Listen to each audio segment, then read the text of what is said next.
সত্যি কথা বলতে স্বীকার করবো আজকে সবার সামনে, বেশি দিন আগে না, ঠিক এখন থেকে 5.5 মাস আগে এই হোটেলে, এই রুমে আমি সবার কাছ থেকে একটা সুন্দর চমৎকার ওয়েলকাম ব্যাক পেয়েছিলাম। এবং ওই দিন আসলে আমি এখানে দাঁড়িয়ে আমার মনে একটা ছোট্ট আফসোস সৃষ্টি হয়েছিল, যেটা হচ্ছে গিয়ে যদি আরিফিনও থাকতো আমার সঙ্গে।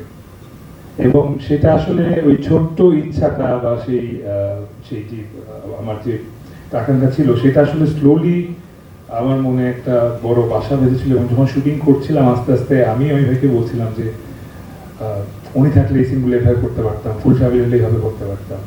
আমি ব্যক্তিগতভাবে তৌসিফ মাহবুব ফ্যামিলি ম্যান, ফ্যামিলি গাই। আমি ফুল ফ্যামিলিতে বিশ্বাস করি। আমার ঈদের ছুটি শুধু আমি একা কাটাই না, আমার ফুল ফ্যামিলিকে নিয়ে কাটাতে পছন্দ করি। অ্যান্ড গতবার এখানে দাঁড়িয়ে বলেছিলাম bachelor party is my family. So family একজন মেম্বার মিসিং, এটা আমার কাছে খারাপ লাগছিল। So I am really happy. আজকে মনে হচ্ছে ঈদের 8 দিন আগে ঈদ হয়ে গেল, because the full family is back and in panjabi, and আমরা কোলাকুলি করছি। So Eid Mubarak to all and welcome back. Welcome.